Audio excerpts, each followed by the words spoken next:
Welcome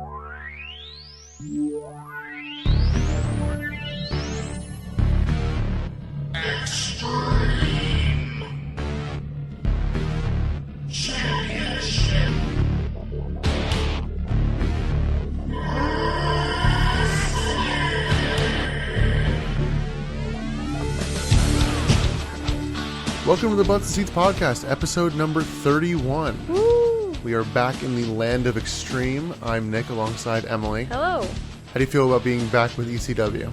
I was more excited about this than I guess I should have been. I was really pumped. Like, we'll get into like the ins and outs of the show, but like I really like ECW and I was excited to watch this. Yeah, we did watch two of the more celebrated shows going into this as like setup, so... Yeah, I think that might have been a mistake almost. Yeah, I just wanted to kind of give you more of a sense. This is not going to be as good as Heatwave 98, spoilers. No. But do you think it did better or worse business than that show? I want to say worse. It actually did slightly better. Really? Mid-98, they've been really kind of holding steady around the 70 to 75,000 pay-per-view buys.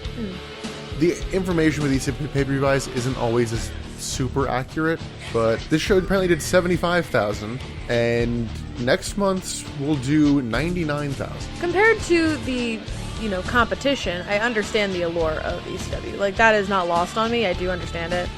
But just the quality of this, it wasn't up to my ECW standard, I suppose, which I guess is inflated. I was debating whether to ask you this at the beginning or end, but was this a better show than Slamboree? This actually felt like a pay-per-view, so yes. It's funny you say that, because bits of it don't, and we start off with that pretty early on. We are at the Mid-Hudson Civic Center in Poughkeepsie, New York. Poughkeepsie. It's May 16th, 1999, so we are in the proper point in our timeline. We get Joey Styles welcoming us, and he's like immediately interrupted by Tammy Lynn Sitch and Chris Candido. Wait, is Tammy Lynn Bitch? No, that's later. Wait, I thought she was billed as Tammy Lynn Bitch. That's Dawn Marie later in the show. This is Tammy Lynn Sitch, a.k.a. Sunny. Okay, we're just going to get this out of the way right now. I don't know which woman is which or who is who. I am so confused who Tammy Lynn is, who Beulah is, who Dawn Marie is. I am so confused with the women in this company. So... I feel like that's fair. Well, it's because Dawn Marie is doing all of the confusion. Yeah, but they're also not calling her Dawn Marie. I know. But we know it's Dawn Marie, and she's been called Dawn Marie before this. I'm just choosing to ignore her stuff. This is Tammy Lynn Sitch, a.k.a. Sunny. Can we just call them Sunny, Dawn Marie, Sure, we'll call her Beulah, I guess. I don't know. Who's the third woman in this? Beulah is part of the story, but not here tonight. Francine, yes. Yeah. Sunny, Dawn Marie, Francine. Those are the three characters. There's no Beulah. Beulah's not here tonight. But Beulah no Tammy Lynn Bitch. I can't do it. I can't do it. So Chris Candido and Tammy Lynn Sitch come out. Stop it! Joey Styles notes, you're 2 hours early for the main event. What the hell are you doing here? And Candido notes that matches are now quick with lots of interference. This is true. So that's what I'm going to do. And he introduces his insurance policy, the Dudley Boys. Which kind of becomes the whole storyline of the show, which I really liked. Yeah, this seems to be a pilot for the APA. Yeah, you said that when we were watching. Yeah, they bring him out as the insurance policy. They're getting hired to take guys out.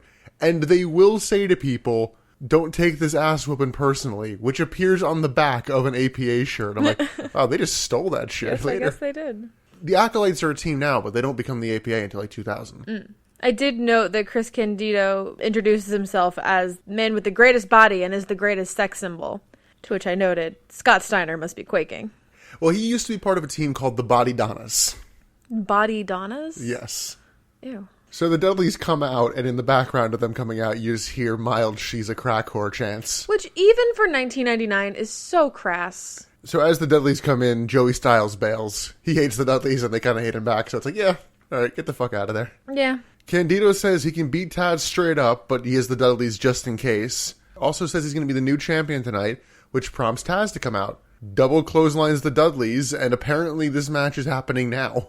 Yeah, what was the main event is now the opener. Yeah, so for the ECW title, we have Taz versus Chris Candido. Taz hits a German suplex Candido, followed shortly by a front Tazplex. Candido hits a powerbomb. Candido goes up top, misses a diving headbutt. Taz hits a T-bone, Taz mission, and just wins in a minute. Yeah, it was a very quick match. as quickly as he wins, he gets up and just eats a 3D. Yeah. And it was like, what the I do love the 3D. Oh, the 3D is one of the most beautiful moves ever. I'm really sad that Dudley Boys will not be in WCW at any point.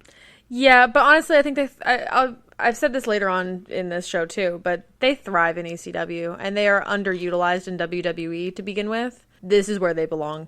I think, was it the promo here, or was it a different promo where you heard them go, "Thou shalt not fuck with the Dudleys," and you were like, oh, I love it.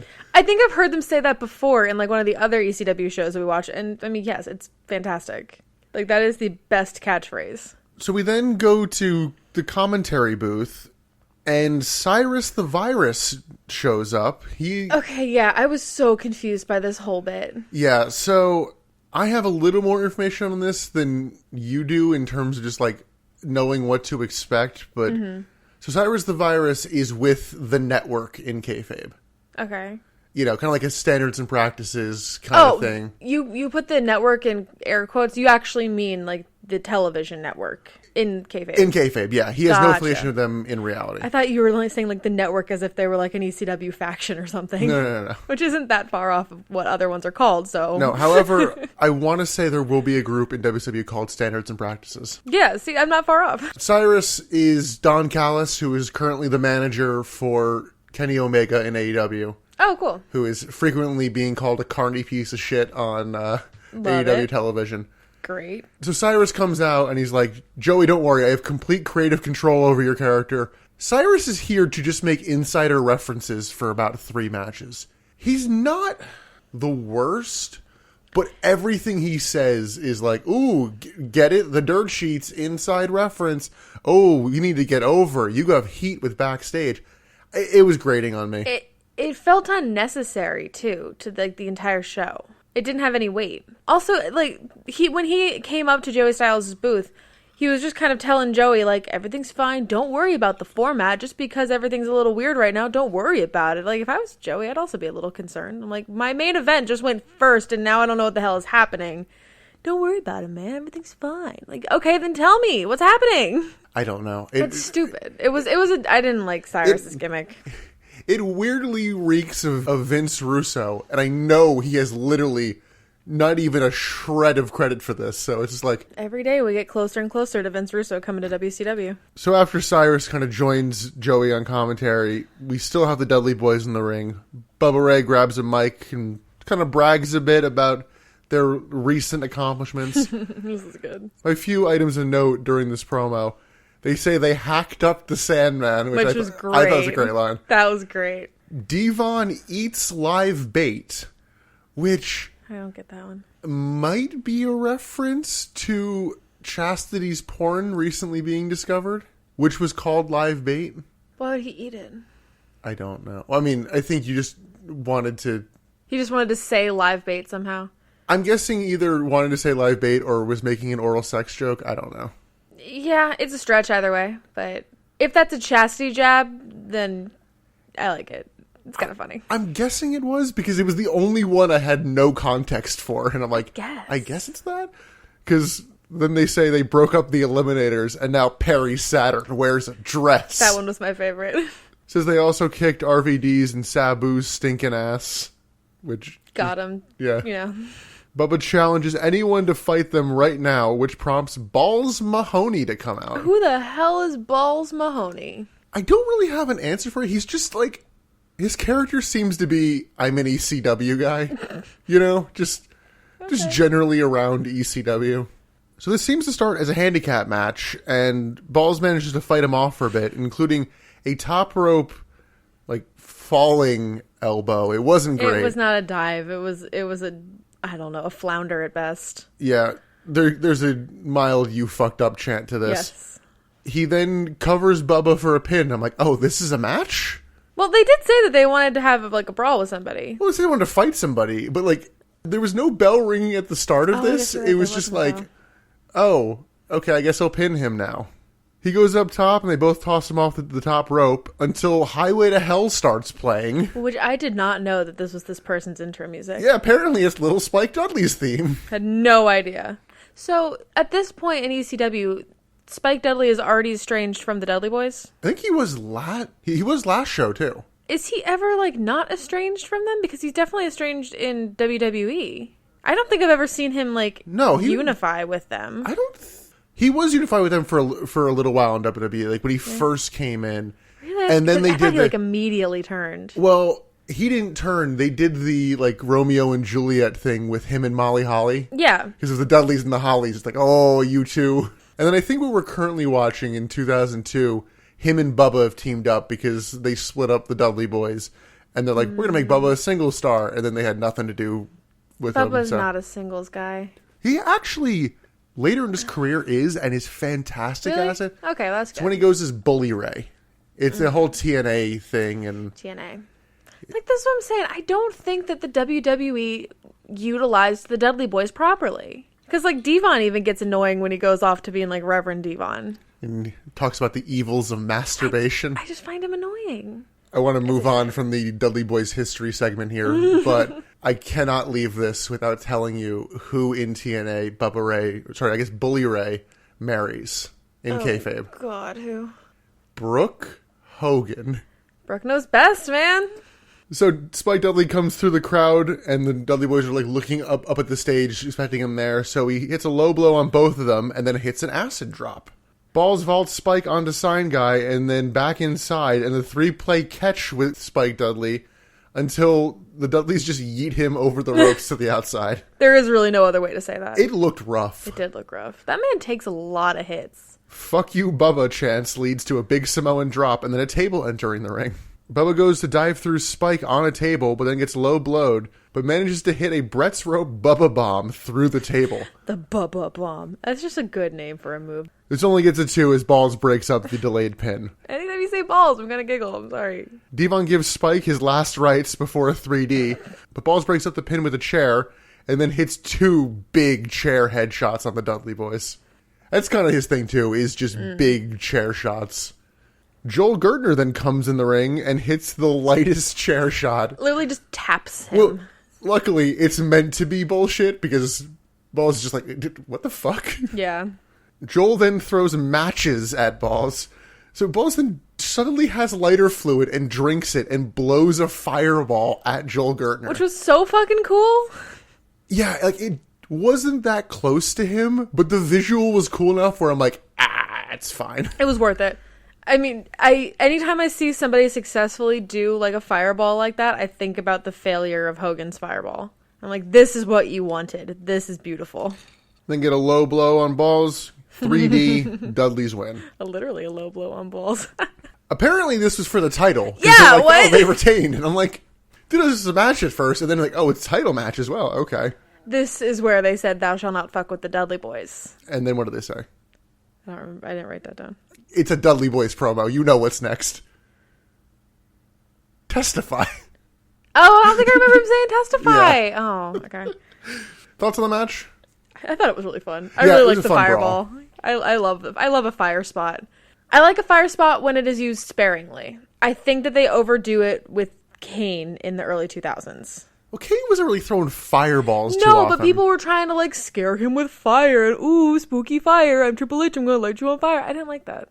I'm really trying to think of, like, any specific, like, Kane and fireballs thing. Remember the thing on the ramp? Well, I was going to say, the only things I can think of were Kane doing the bang, you're dead, and just throws a fireball.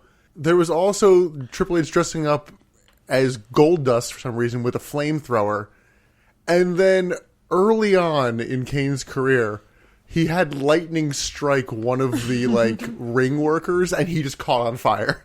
Which was ruined a bit by them having a large overlay at the bottom going, this is a stuntman. Oh, I don't know if I saw that. I don't think you have, but it's like, oh, that ruined it a bit. That does kind of suck. But it's just... fire was always a big part of Kane's character. Just because you read his book. No, because he also does the pull down and the fire shoots out of the rings.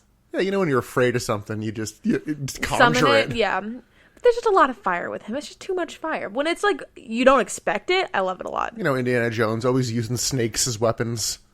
Why did it have to be snake?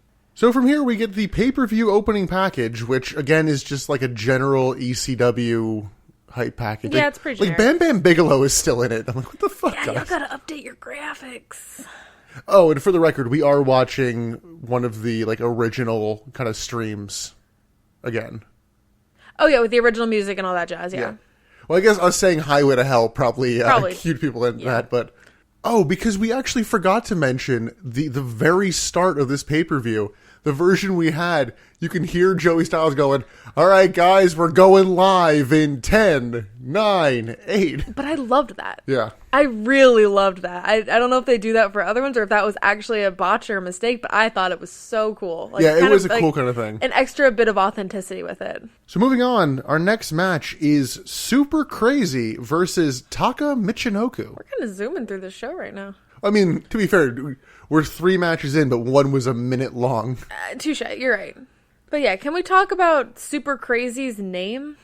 Well, apparently in WWF, he was known as Super Loco, yeah. Yes. And speaking of WWF, I'm like, I thought Taco was in WWF. He is. I don't know what this is. Yeah. You actually looked up his timeline, and he seems to be like... He's appearing on WWE television like this week. Granted, it's their virtually unknown like Hispanic network show. Like, I had never heard of the show. I didn't remember. I didn't write it down. I'm like, what the hell is the show? I never heard of it. I did note that Super Crazy took a sign from the audience that said "Super Crazy is living la vida loca." I thought it was funny. I like when they take the signs and interact with the audience. So we have actually briefly mentioned Super Crazy on this podcast before. Really? Yes, in terms of he goes to WWF and joins Psychosis in a tag team. Oh, God. And apparently Hoovy was part of this team. I didn't realize that for a little while. They are the Mexicools. You know, the guys who come out on lawnmowers. This is not during the invasion, though. No, this is like 2004, 2005. Okay. It was in like SmackDown vs. Raw 2007, which would have been late 2006. So they did it for a while. Yikes. Let's focus on tonight. Because apparently Taka's character is that he's a big shot dickhead. It's like, oh, I wrestle at WWF. Fuck you guys. It's the minor leagues. Yeah, I guess the best way to describe him is he's like a contractor for both or something, and he just can like jump in between. But that seems to be frowned upon with other wrestlers. Well, WWF and ECW have a pretty good working relationship, so they might just let him work there. Okay. The match starts. Crazy hits a leaping DDT and goes for a dive to the outside, but Taka catches him and does the heel tap the temple like, oh, I'm smart. I'm smarter than you. Think about it. Taka does heel kicks to Crazy, followed by chops against the ropes. Taka really is dominant early on here, including a tornado DDT, but he works Crazy over for a while. Yeah, I was noting Joey Styles' commentary during this more than anything, because I was getting a little disgusted with the race angle of this match. He said something along the lines of, like, the Japanese tend to have a problem with the Mexicans, so we'll see where this leads. I'm like, what? Why is this a race match? I mostly tuned him out, so... No, like, I caught that one, and it just, like, distracted me for a little while, so I didn't really watch a ton of it at that point, but I'm like... Once they said that, it started to feel like dog fighting, and I'm like, this is weird. Like, Taka goes for a second tornado DDT, but Crazy counters into a sit-out powerbomb. We get a springboard hurricanrana from the apron to the top rope from Taka. That was cool. Sounds complicated, but... It sounds complicated, but it looked good. I liked it. We then get a run-up springboard plancha that lands Taka on the barricade. It was a nice kind of thing of like, I never see people like run up the ropes like steps. Yeah, that was cool. It looked so seamless too. Super Crazy then hits a dive over the barricade from the ring, and we couldn't see it because of the camera angle. We get in a replay. Apparently it was a springboard Asai moonsault. We then get Super Crazy working over Taka's knee. Taka goes up top and misses a moonsault, so then Super Crazy hits a moonsault from the first rope, Brett's rope, and then the top rope. Why can't you just say the second rope? Because it's Brett's rope. When you're saying the first rope and the top rope, why can't you say the second rope or the middle rope? Well, it's the most dangerous rope. You can call it the most dangerous rope. He then goes for a top rope crossbody, but Taka counters with a drop kick. Taka then goes up top and hits a missile drop kick to the back of the head, which always looks rough. I imagine that Taka is a pretty safe person to work with. So yeah, like... Honestly, any wrestler that comes from, like, New Japan, I feel like knows what the hell they're doing. They tend to work a bit stiff. I mean, the style has kind of been deemed strong style, but they also train the fuck out of their necks, so they're definitely safe with each other. And I'm not necessarily worried that they're going to end each other's careers. Yeah, if you go through that training process in New Japan, it's like, yeah, you know what the fuck is up. Yeah, and that's why I really like watching the Japanese wrestlers, because, like, I know that they've gone through good training, so I'm not worried that they're going to die, but they're really flippy and they're fun, and I really like to watch them. Like even remember that, like, 8-person tag match that we watched? I think that was 6 at the first ECW pay-per-view. Yeah. Oh, my God. And it was a mess. Yeah, Taka was at that one. Yeah. You couldn't keep track of who was coming in, who was going out, but they were flipping and they were running around and being real quick and fun with it. Yeah, I remember I was getting exhausted by that match. Oh, it was exhausting to, like, take notes on and try to, like, keep track of. But just watching it from a spectator view, very fun. So in our match, Taka hits a Michinoku driver, but doesn't go for the pin. Yeah, I don't know why. He then goes for a second, but it gets countered into a DDT. Super Crazy then hits a pop-up powerbomb and then immediately hits a sit-out powerbomb, which just felt odd. But the sit-out powerbomb is enough, and Super Crazy gets the win. That was a wild match. Yeah, definitely a lot of fun. No, this was definitely a fun match to watch. Agreed. Like, I had a feeling we were in for a good show with these two. I think Super Crazy is one of those wrestlers who's, like, perennially underrated. Like, he just never really gets too much love when talking about guys in this kind of division and this kind of style, and I feel like he needs to get more of it. Fair. I don't remember hearing about him, so, like, I guess that says a lot. Exactly. So I'm not as familiar with Super Crazy's career, so I don't know if we're going to see him in any sense going forward. So Yeah. we'll have to wait and see. But you were saying before, you think we're rushing through these matches. I'm like, yeah, this show feels nonstop for a while. Minus the fact that we watched this in stopping. 3-part. Yeah. Listen, it's been a rough week for us. We took some breaks. At commentary, Joey Styles hypes up Rob Van Dam versus Jerry Lynn and throws to a video package for them. We then go backstage, and in a weird thing for the night, the Dudleys find Joel Gertner, like, basically dead, which I thought was from the Fireball spot, but he has a list of people to, like, take out, and I'm like, okay. Yeah, this confused me because he was hired by Chris Candido to be his backup, right? So I thought this was a Candido thing. No, Candido hired the Dudley boys. He didn't hire Joel Gertner. Yeah, Joel Gertner was taken out. So, like, then the Dudleys found this hit list. So I thought that this was a Candido hit list. No, it was Joel Gertner's hit list. Oh, I guess I didn't follow that. Yeah, well, they really rushed through this segment, and I was like, oh, I'm not worried about this, because, I probably won't come back too much. This is an ongoing thread through the night. Yeah, this was, like, the overarching Dudley's story for the night. Because they find a piece of paper and, like, an envelope of cash, and it's like, okay, take out Nova. Who the hell is Nova? Just one of the guys on the roster. And they're like, okay. It was like $3,000 or something. And they're beating him down. And Buh Buh Ray is just going, I don't know what it's for, but take this. Yeah, he's like, but you're dead. I don't know why, but you're dead.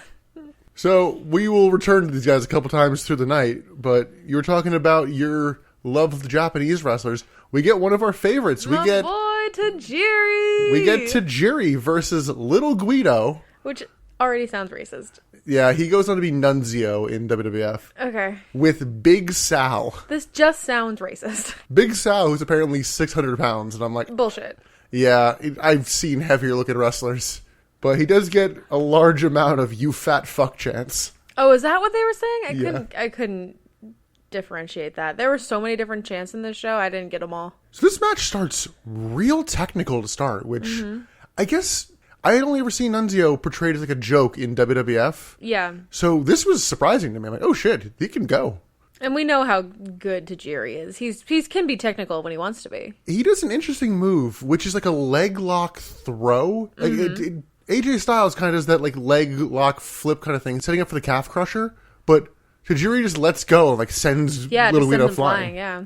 We get a diving drop kick to the arm from Little Guido. I'm like, Jesus. Like, that's technical. Going for the precision missile drop kick. Precision. Tajiri dodges a dive to the outside and then hits a top rope crossbody onto Guido and Sal.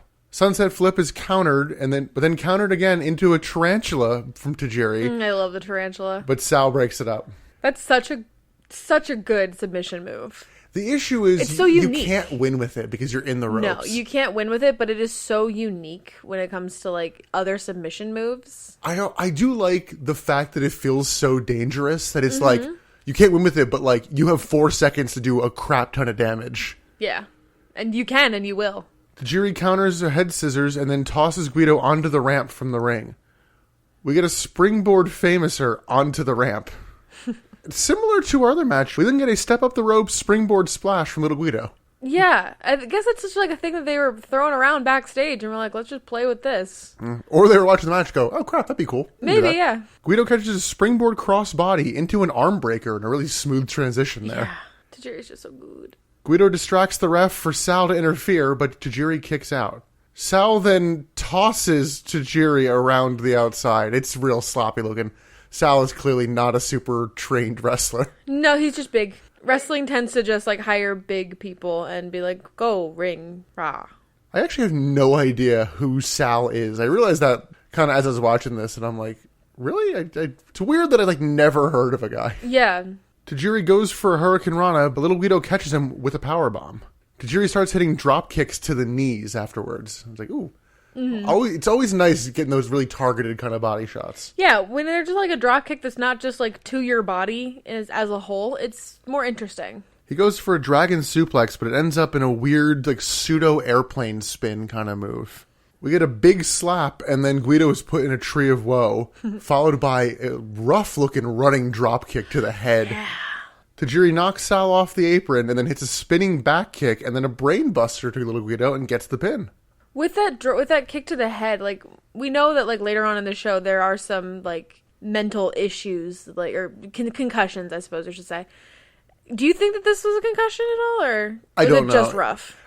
I don't know. I mean, it looked very Malachi Black-esque in current AEW, or Aleister Black in WWE. Like, it definitely was that kind of black mass back spin kick. Just because we know that other people get concussed in the show, now I'm just, like, curious. I don't know, but thoughts on the actual match? It was good. I mean, it was fine. This is one that I was kind of coming in and out of interest in. Yeah, we took a break after this one because you were dying a bit. I thought this was a good match. It was not at all what I expected, which was nice. That's always nice. When we watch wrestling together, Nick can kind of call matches as they're coming. Like, there are points where he'll be like, oh, he's about to do this move or this combination of things. And he's right.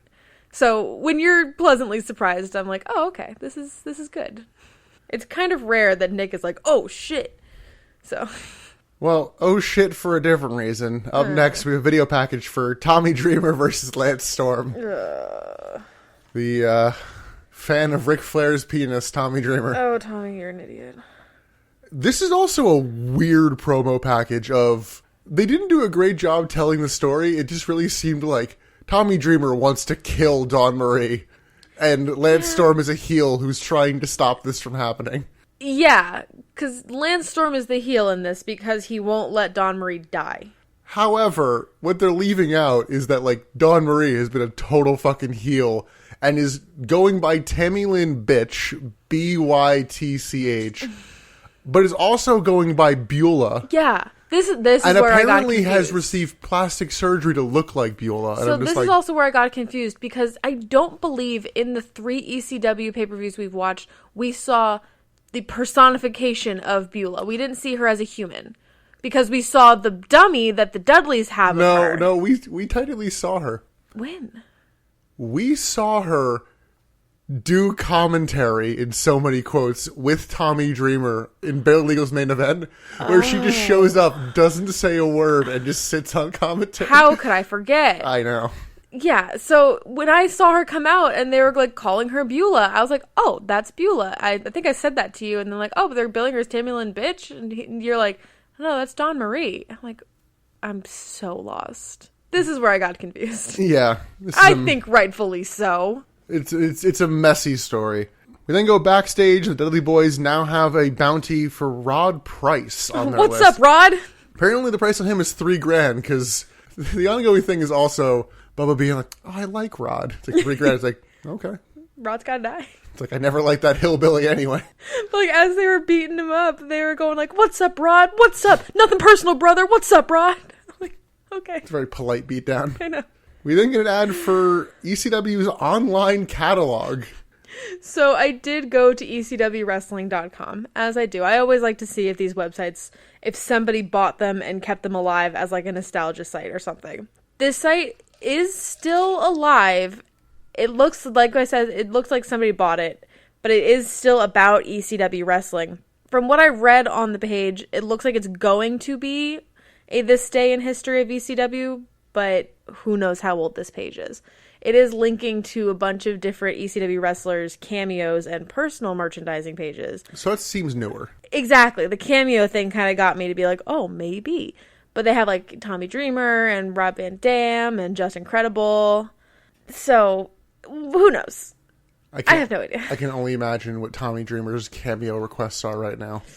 Ooh, let's not think about it or talk about it. It's gross. Well, let's go to his match, because next up we have Lance Storm with Tammy Lynn Bitch versus Tommy Dreamer, who randomly comes out with the head cheerleader, Francine. Yeah.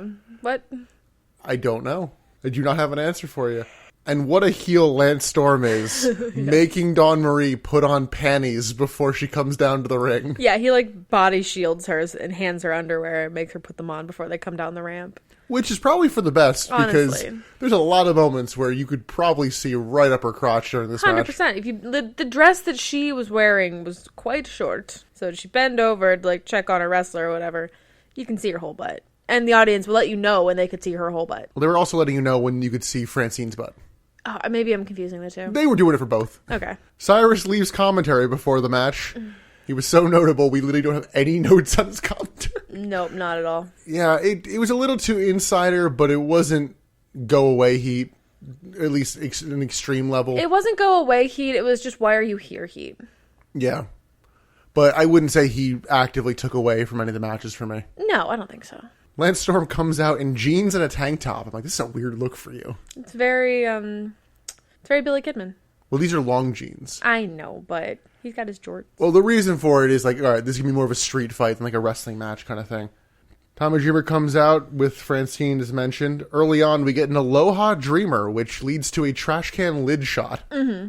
Storm counters a DDT into a back heel trip onto a chair in a really weird-looking spot where I was like, oh. So what is that called? A back heel trip? That's where they like lock your heel and like sweep you down, right? That's what Joey Styles called it. I also know it as like an STO in some of the wrestling games. Okay. Yeah, it was a weird look at I like it. It might have just been the camera angle that made it look weird. I think it's a good move, and I don't think it's utilized enough. Storm then sets the chair up in the corner, and both men kind of get tossed into it with back first, not head first. Storm then sets up a table at ringside, so Dreamer tosses a guardrail in the ring and misses a chair shot, which hits the guardrail. Dreamer then gets dropped crotch first onto the guardrail, and Storm goes for a diving move, but just kind of misses. Yeah, I didn't really get that one. I think Tommy shifted a bit, but it was awkwardly done to where it just looked like Lance Storm completely missed. Was bad at his job that day. Tommy Dreamer goes up top, but gets caught and tossed face first onto a set-up chair in the ring. It's like, ooh. Yeah, that looked rough. In a weird moment, Lance Storm does the Flair turnbuckle spot in a match against Tommy Dreamer. Yeah, right? And then tries to toss Dreamer through the table at ringside, but ends up getting back body dropped to the floor through the table. As we know, because he set up the table, so he has to go through the table. Storm then takes off his belt and whips Dreamer with it a few times. Very Hogan. And then shoves the buckle into Dreamer's face. Very Hogan. That's a weird comparison. The belt taken off and slapping him with it? No. I know the move was just in a vacuum. Comparing Lance Storm and Hulk Hogan just feels like a weird. Yes, they are very different. If I can be serious for a minute, brother. Tommy Dreamer then sets up a very flimsy-looking ladder between the ring and guardrail, God, yeah. but also gets tossed face first onto that. You set it up, you go through it. That's what happens. Storm then goes for a baseball slide into the ladder, which would hit Dreamer, but Dreamer then lifts the ladder and then hits Storm with it. It's a nice little kind of duck and dodge spot. Yeah. Dodge, duck, dip, dive, and dodge. Yeah. Dreamer puts the ladder around Storm's head and then like runs it into the turnbuckle, which was an interesting looking spot, and then gets a chair and hits the back end of the ladder with it. She's like just spiking it right into the turnbuckle over the, I should really say the turnbuckle post, not the turnbuckle. Yeah. He then lays Lance Storm across the ladder, but misses a top rope splash and lands on the ladder. Yeah, I just don't know how, like, when he the top rope splash, did he roll off of the ladder? Yeah. Okay. So it's like he missed it, but how the fuck did he miss it? Storm sets up a table in the ring, but gets caught going up top, and Dreamer hits a Brett's Rope Spicoli driver through the table for the win. Ooh. Spicoli driver is the Death Valley driver. He has renamed it for Louis Spicoli, who at some point recently passed away. I don't remember the timeline on that quite as well. Lewis head for the win, but it does not get the win because the ref is down. Cyrus the Virus then randomly runs down and breaks up the pin. Francine enters the ring and spears Cyrus. Well, Francine has done nothing in this match prior to this. She comes in when she needs to. And then gives him a Bronco Buster. Oh my god, yeah. Dawn Marie comes in and they catfight for a little bit until Tommy grabs Dawn Marie and gives her a pile driver. The safest pile driver I've ever seen. Oh yeah. Though. Tommy takes a back bump while holding. Yeah, like, that was not a pile driver. There was a moment that I think was supposed to be sexual. I don't know. But, you know, pile driver, your head's kind of near their crotch, and, like, Tommy does, like, a big tongue out kind of Oh, yeah, motion. and she's doing, like, spread eagle, basically. Number 22. The spread eagle. eagle. What number is it? Number 22? No. Veronica and Charlie doing number 17. The spread eagle. After the pile driver, Lance Storm hits a trash can shot, then puts it over Tommy's head and hits a diving spin kick. That's so cool. Yeah. Then Storm gets the pin. Yay. Thoughts on the match? I liked it. I thought it was alright. I liked it. It felt kind of similar to the Dudley Boys match, and I liked that one better. Agreed. This one is a little more forgettable than that. Yeah, it was weird that it's like, oh, the face gets revenge on the woman, but then loses the match.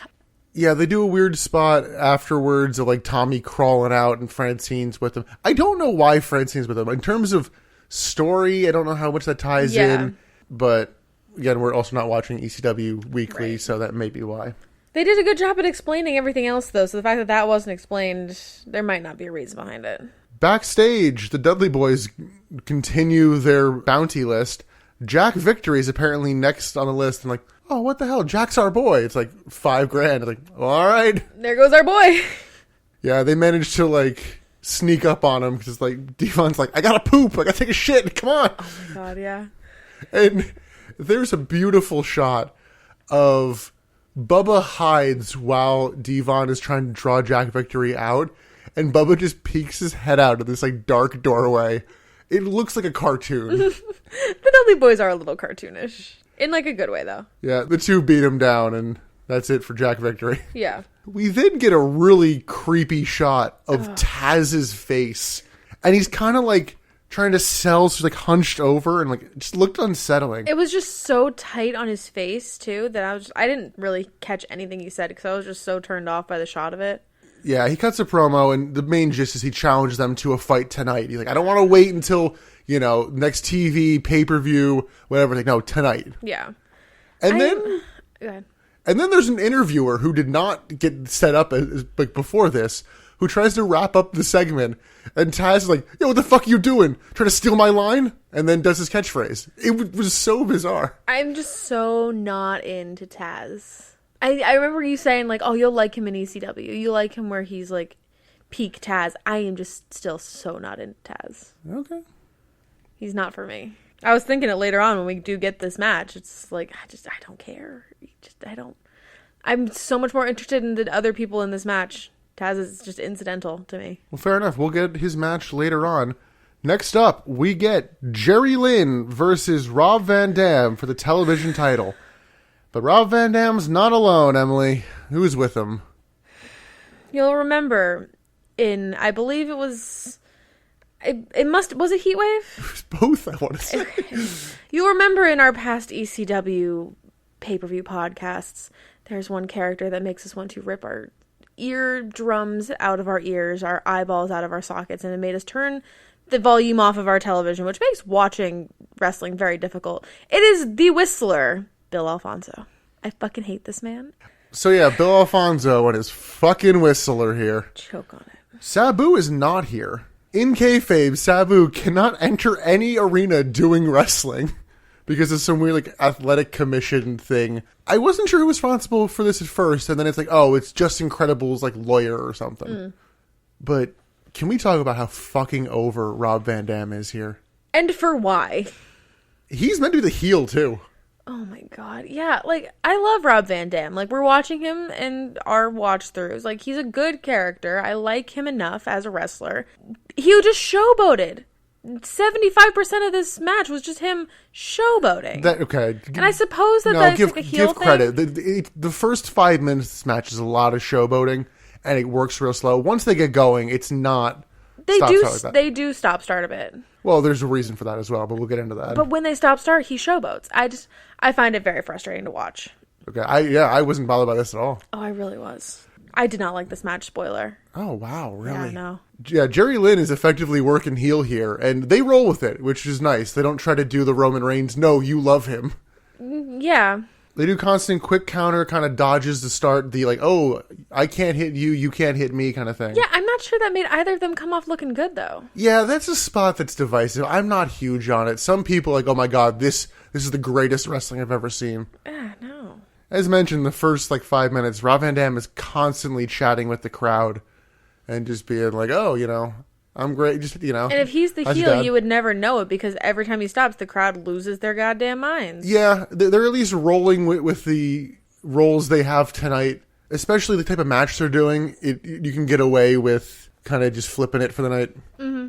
We get a triangle drop kick from Jerry Lynn, and then hits a dive from up top to the floor. Lynn hits a Brett's Rope guillotine leg drop to RVD, getting in the ring. Then shortly thereafter follows up with an avalanche bulldog. Lynn goes up top, but gets crotched by Bill Alfonso. Alfonso then goes to hold a chair in front of Lynn's head, but Lynn counters it and hits Rob Van Dam with a chair. Oh no, the one thing they didn't want to happen. Well, that's not quite this one. I know, but I don't think Bill Alfonso intended for that chair to be used on his man. He didn't swing it and hit Rob Van Dam. No. So this is where the match takes a turn, because Lynn gets crotched on the top rope, and RVD hits a springboard back kick, and one, RVD's foot hits him pretty good. Two, it's on one of the thin mats, but Jerry Lynn lands virtually head first on the outside. Yeah. And is knocked out. This is what I was talking about earlier, there was a concussion. This is that concussion. Yeah, RVD has to deadlift Jerry Lynn up at one point, and they kind of tosses him into the fans, just trying to figure out what the fuck's going on. Apparently, I don't know where it happens for RVD. RVD gets a concussion in this match too. Really? Yeah. Oh god, that doesn't make any sense. This match went so long. They're both concussed. It's 1999. What the hell? Talk to each other and be just have it. I think both these guys have too much pride to do that. I don't know. RVD hits a flying clothesline over the barricade to a seated Jerry Lynn. Just, in the front row, just, what's up? Yeah. How's the show? RVD then gets drop kicked over the barricade and they go back inside. Lynn goes for a pile driver, but RVD counters it, hits an Alabama slam, goes for rolling thunder, but misses. RVD counters a tornado DDT into a Northern Lights suplex. Nice little spot. Mm-hmm. Jerry Lynn sets up a table at ringside, but gets backdropped into the front row. Bill Alfonso tosses Jerry Lynn a chair to hold, and then RVD just hits a springboard kick using the guardrail as ropes into the chair into Jerry Lynn. We were kind of noting, it's man, getting concussion in a Rob Van Dam match sucks because his main offense is kicking chairs into your face and kicking you in the head. Oh my god, yeah. I didn't realize they were both concussed. That makes this match even harder to watch. They get on the apron and Jerry Lynn goes for a top rope Hurricane Rana to the floor, but Rob Van Dam backdrops him the other way to the floor. I think he was potentially supposed to go through the ringside table, but just kind of clips it on the way down. Not in a holy shit momentum changing of of gravity, but it's I think you were supposed to go through that. Yeah. RVD lays Jerry Lynn on the barricade and then hits his corkscrew leg drop from the apron. We had a spot that made me laugh of RVD doing a springboard flip and then grabs a chair and then throws it into Jerry Lynn. Yeah, he doesn't use the chair to hit him with it, just tosses it at him. Yeah, and then kicks the chair. Yeah. It's what was the point of the flip? Just, again, showboating. Style points. Yeah. He's trying to build up his special trick meter in Tony Hawk's Pro Skater. God, he's trying to get that combo score. We get a vaulting leg drop to the back of Lynn's head. And it's just oh God, stop hitting his head. It. Stop doing head moves. We get an apron sunset flip powerbomb through a table on the floor from Jerry Lynn. And Jerry Lynn's feet catch the table a little bit. It's that could have gone poorly. It could have been bad. Luckily, it wasn't. Yeah, he kind of tipped the table towards him a little bit, which actually may have been better for RVD. Maybe. Everything about this match was just a little wrong. Bill Alfonso then comes in with the chair again, and Jerry Lynn catches the chair and just fucks it right back at Bill Alfonso. Bless him. Which we thought was him written out for the match, but unfortunately, he comes back. Him and his whistle return. Jerry Lynn hits a bridging German suplex for a 2. Which I've told Nick, any kind of bridging suplex move, very impressive. Like, why don't we laud those moves more? When these men do the bridges in any of their matches, why don't we laud that more? It's so impressive. The 2 go up and kind of jockey for position for some sort of like belly-to-belly top rope suplex, but both men kind of slip off. And yeah. I swear, before they hit the ground, the entire arena is chanting, "You fucked up." Yeah, seriously. Immediately. It was so quick. I'm like, Jesus. Yeah, it was a botch, but like, now that I know they're both concussed, like, it makes a little more sense that it was botched. But yeah, you're right. It was so fast for the eyes to just turn on these guys. Like, I know that you've said, like, they're looking for this kind of stuff to chant, "You fucked up." And they're like 20 minutes into this match, too. Yeah, it's like, not a short match. This match goes 26 minutes. I mean, It's a long-ass match. We then get a Van Daminator from Jerry Lynn, stealing his move. Ooh, heel. Lynn goes for a cradle pile driver, but RVD rolls him up for a 2. We then get a split-legged moonsault from RVD, and afterwards hits a beautiful 5-star frog splash. Mm-hmm. But as he goes for the pin, Jerry Lynn reverses it in like an inside cradle. Only gets a 2, though. And this is the point with all this back and forth of the pins and the 2s. This is when I'm like, just take the pin. Yeah, shortly after that, we get a Van Daminator to Jerry Lynn, and then another 5-star frog splash with a big bounce from Rob Van Dam after he hit it. And he gets the pin. Finally. The 2 high five after the match is a show of respect, which I know you don't always like. I'll take it or leave it. I mean, Joey Stotts on commentary is like, Rob Van Dam is usually an asshole. That's rare for him. Well, yes. He is an asshole. So you did not like this match, you're saying? Not really. It was slow. It was not like... I like the faster pace, so it was a little too slow for me. A little too showboaty for me. Messy. Concussions never make me happy. I don't know. I just was not into this at all. I thought this match was really good, and if you condense the first 5 minutes into 1 minute, just all that kind of stop-start, and then got rid of the fucking whistle, like, this would be... That's true. The whistle also made it lose about 3.5 stars for me. Yeah. He lose 3.5. Bill Alfonso and that whistle ruin everything for me. This is the highest rated match in the show. I think he got 4.25. Jesus.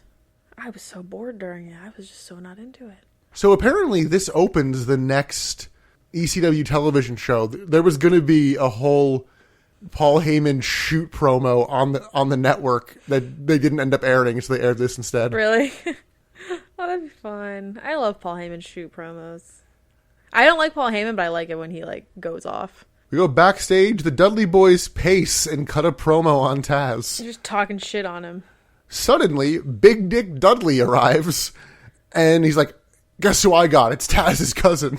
I'm like, yeah, did we know that this person was Taz's cousin? Like, is he a established character? You don't know. I have no idea. While beating him down, Devi manages to break his hand in a lot of quotes. Yeah. And I'm like, oh, I guess that's how they're deciding who's going to face Taz later. Right. So, seems like, yeah, later on we got Taz and Buh Buh Ray Dudley. I love Buh Buh Ray, so I was looking forward to that. I don't like Taz, but I love watching Buh Buh Ray work, so I'll take it. All right, this next segment might take longer for us to talk about than the segment was. Maybe. Because we get a Just Incredible versus Shane Douglas hype package. Mm-hmm. We come back from that, and we get Joey Styles telling us that Shane Douglas isn't here, and he probably won't be coming back. Yeah, did you have any, like, backstory on that? There's a bit of back and forth about who is more in the wrong. What I've managed to gather is Shane Douglas was owed money from various dates, them putting business expenses on like his credit cards. He was owed money, potentially as much as $80,000. Yikes. This was going to be his last match in ECW. He was going to leave after the night. Oh, okay. And according to Shane Douglas, he was not sent a plane ticket by Paul Heyman, so he didn't show up. Okay, that's fair. Paul Heyman points out, it's a 3-hour drive from where you live. I didn't think you needed a plane ticket. Okay. Shane Douglas was at an indie show the night before going, that place is going out of business. Really? Oh, shit. Okay. So there's a lot of factors there. Yeah. Shane Douglas was already leaving and was pissed off. I think he just decided, you know what? Fuck it. You fucked me over, but you owe me a lot of money, so. Yeah. And I don't believe Shane Douglas ever goes back, so I think that's it for him. Do we see Shane Douglas in WCW? Yes. I thought so. So that's it for Shane Douglas in terms of ECW. I don't even think he shows up on any of like the reunion shows or anything like that. Or at least ones that have Paul Heyman involved. Oh, really? I mean, I guess that makes sense. Like, if Paul Heyman's kind of being a dick to him, like, I wouldn't. However, we do still get Just Incredible coming out alongside the self-proclaimed sexiest man alive, Jason. And an unnamed woman. The name Jason is just so unsexy to me. I'm so sorry if there are any said Jasons. this last. Yeah. You literally said this verbatim last time. Maybe, because it's still just so jarring when it's like, the self-proclaimed sexiest man alive, Jason. Like, come on. Just Incredible grabs a mic and brags about his recent accomplishments. Then really shoehorns in a line about how there's no, like, justice system that can contain him. Or, it was so lazy to get Judge Jeff Jones out. Yeah, is this an established character? Who the hell is Judge Jeff Jones? I mean, established is relative, I but suppose. He is a character on ECW television. And Judge Jeff Jones says that he is going to receive justice from the man. And I don't know whether this was meant to be a nod to the fact that he used to have the last name Justice in kayfabe, but the man who comes out is Sid. Yeah. Returning to ECW after wrestling earlier in the year and then no showing events, and then they managed to get him back for a night. Father of Big Brother alumni Frank. Yes. And once you see his son and then you see Sid, it's like, wow, you are absolutely father and son. So Sid comes down to the ring and beats down Credible and signals for a powerbomb, but Jason stops it, and Jason gets powerbombed. Mm-hmm. At some point, the match has started during this. There's not a bell to start. A bell. Yeah. Just Incredible hits Sid with a kendo stick, but it has no effect, and then Sid hits him with a chokeslam. I was kind of ready for you to make a Pokemon reference there. Sid signals for a powerbomb and starts to go for it, but Lance Storm then comes down, hits a springboard dropkick, but it also has no effect. Again, ready for it. Much like using Psychic on a Houndoom. There it is. That one didn't feel as good. Because you knew that I was ready for it. You like catching me off guard. So the dropkick has no effect, so Storm gets chokeslammed as well. Sid then goes to hit a powerbomb on Lance Storm, but then Just Incredible throws powder in Sid's eyes, and the two work him over. Bam! Pocket sand. They lay Sid on a table, like, on the ramp. And then Sabu comes down. Sabu! And he makes the save, kinda. Because he brawls with Just Incredible and Lance Storm, and then lays Just Incredible on the table. However, Sid is still on the table. Yeah, so now Sid and Justin are on the table together. So Sabu goes for his springboard leg drop, but Lance Storm pulls Just Incredible out of the way, so Sabu only hits Sid. Yeah, what? This was a mess. Security then comes down to be like, oh, you're not allowed here, and escorts Sabu from the building. But Sabu fights them off, including diving through a security guard who he's laid on a table. He then scampers to the back, and somehow this segment ends with Sid powerbombing Judge Jeff Jones twice. No idea how we got here. And Joe Styles like, I guess that's the end for that group. And then the screen freezes, and you hear a voice go, I have to go now. My planet needs me. Because we never see Sid on ECW television again. Really? Or at least maybe the next night, but he will wrestle one house show and then be gone. Wow. I don't think he shows up the next thing of TV, but thoughts on the segment? I don't even know. Yeah, they wanted to put Just Incredible over, I guess, kind of clean with Shane Douglas. I guess, yeah. It ended with Sid looking better than Just Incredible. Yeah, nobody that was part of this initial storyline came out looking better. Also, weirdly, Sid powerbombs Judge Jeff Jones, and everyone's like, one more time. And maybe he waits too long or something, because he hits the second one and no one cares. Yeah. It was like, what the fuck? Y'all were just saying, do it again, do it again, do it again. Now nobody cares. I don't know. Yeah, this was a segment, not a match. It apparently is deemed like a draw or something, but who the hell knows? We'll also see Sid somewhat soon in WCW, yeah. So I don't know when he shows up, but want to say it's in the next, 2 months or so. So, does anybody in this era, does anybody leave ECW for WWE in this era, not when everything is dead? Dudley Boys. I'm not saying, I'm saying... No, Dudley Boys leave in 3 months. Oh, really? Yeah. Oh, I didn't realize. Taz leaves at the end of this year, just 6 months from now.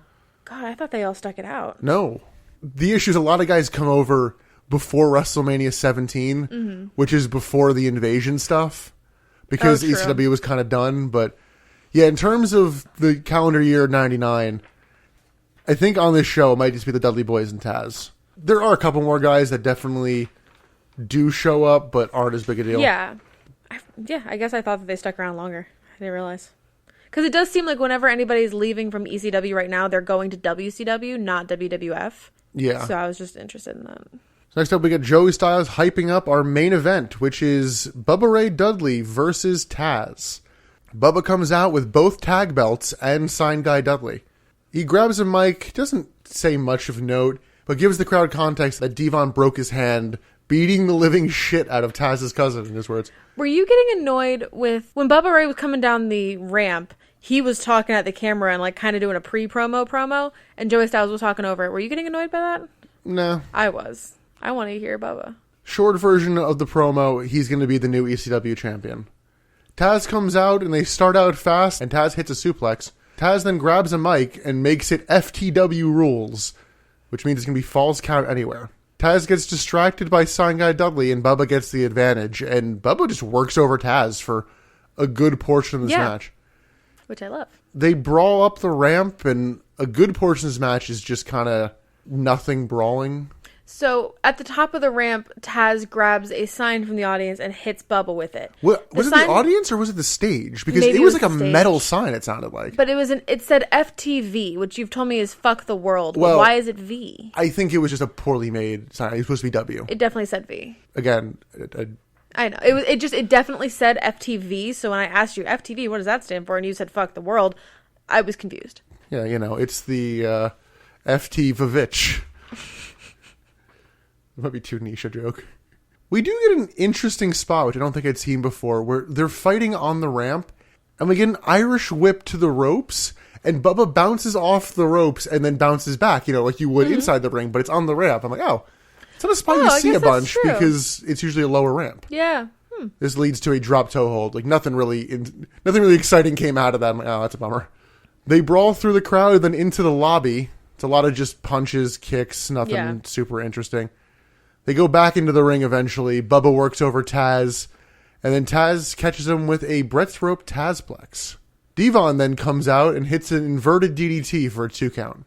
We then get a messy minute or two of Bubba setting up a table in the corner, tosses Taz to the outside, and then readjusts the table, sets up a second table mirroring it, and then adjusts both of them to be even lower. I'm like, what the hell are you going for, I have no dude? idea. Then this was all set up for the two put one of the refs through one of the tables. Yeah, so I can't remember exactly what the lead up to it was. The ref kept coming in between Taz and Bubba. They both just kind of looked at each other and grabbed the ref and just flipped him through the table. And then all of a sudden they were back against each other again. They teamed up for all of 10 seconds. Oh yeah. Just to fuck a ref. But then another ref came in immediately. Yeah, I don't know what the point of that spot was. Yeah, there was no delay or any kind of semblance of reality in it. Yeah, Bubba then hits a sit-out powerbomb, and we get Devon re-entering the ring, and they hit a 3DB, which is the back suplex neck breaker kind of thing. 3DB. Devon goes for a 3D, but Taz counters it into a DDT, and then T-bones Bubba through the other table. Bubba goes for a move, but Taz manages to counter it and slips behind him and locks in the Taz mission and gets the win. Yay! It picked up down the stretch, but this wasn't anything special to me. To me, this was way better than the RVD match. Are you kidding? Just them brawling through and not doing anything just kind of killed it for me. Yeah, but it had enough moments of momentum that made up for it, I think. Yeah, the last couple minutes of this definitely picked up. I did laugh at Devon throwing punches at Taz, and he would punch and then shake his hand oh, I forgot I broke my hand. Yeah, but that, I like that. That's good selling. Oh, I like That's it. Good selling. I just found it funny. I'm ow, my hand. There are so many times that we are watching WWE TV and they're oh, I have an injured knee. Let me kick you with my injured leg and not sell it at all. But yeah, it just watching Devon kind of sell it made me just remember how good of a wrestler these two are. So I don't really have an answer on why they did the Chris Candido match for a minute and then this. The closest I can kind of figure is there were rumblings that Chris Candido was going to leave after the show because he was also owed money. Oh. And, they kind of jobbed him out, and I guess they came to an understanding because apparently Candido was paid $23,000 and then was like, okay, I'm good to stay. But he was also owed like 80? That's what Candido says. Jeez. He says 80. So it's messy. It really shows how much these guys love this company, that they're willing to just kind of work without money like that. Yeah, and sometimes it's not having a ton of options of places to go. I suppose, but like, oh my god. Yeah, because Sonny is kind of poison right now and is poisoning the well for Chris Candido, who is a good wrestler, but he's not a change the face of your promotion. No. Kind of like WCW is going downhill. The answer is not bringing Chris Candido. No. But so that's kind of my theory of, we don't know if this guy is staying. We don't want to make him look competitive with Taz, so. Fair. Or we just don't want him to have to like stick around for the entire show and there's like an extra 2 hours that he could just leave. Yeah, potentially. Yeah. So that's Hardcore Heaven 1999. I feel like we went through that quick. Thoughts on the show as a whole? Underwhelmed. Really, like I kept longing for Barely Legal and Heatwave. Like I wanted those shows again. I remember being so impressed by Barely Legal. Well, I was going to say, Barely Legal had the one match that made me want to die, which is Shane Douglas and Pitbull #2. I don't think there was anything on here that made me want to die. No, it wasn't necessarily like, this is the stupidest match ever. It's just like, I don't want to watch anymore. I'm bored. Yeah, this wasn't as good as the other pay-per-views, but is better than a good handful of the WCW shows we watched recently. Definitely. So I don't hear a lot of people talk about this show, and there's probably good reason for that. As much as I enjoyed the Rob Van Dam, Jerry Lynn match, I don't know how much I say seek out that match. No, you know how I feel about it. So there's nothing here that I'm like, oh, you need to watch this show to see this. Yeah. But let's go to best bits and MVP. Emily, what's your best bit? I gave my best bit to the fireball. Okay. I really like single spot. Yeah, I like it. It's a bit, is it not? It is. I like a fire spot, especially when it works well. So I gave it to that. I'm going to give mine to Rob Van Dam and Jerry Lynn. Okay. We are going to disagree. It's fine. Honorable mention to the opening tag match. It was a lot of fun. Mm-hmm. I think especially given the circumstances of one man getting very clearly knocked out and the other one at least getting some form of concussion. It's like, that's a great match given the circumstances. Okay. I'll let you have it. What do you have for MVP? He made me laugh through a lot of the show. He didn't have a great outing in his second match, but I'm giving mine to Buh Buh Ray Dudley. Okay, I gave mine to the Dudley Boys as a whole. Okay. So, mostly for like backstage segments because I really love them. Bubba was making me laugh during a lot of the backstage segments, and him doing the mischievous look peeking out of a doorway might have sold it for me. Maybe that's the best bit. So that's going to do it for this episode of the Butts and Seats podcast. Next up, the May 17th, 1999 Nitro. How excited are you to go back to Nitro? I'm excited to see what the hell's going to happen with Eric Bischoff.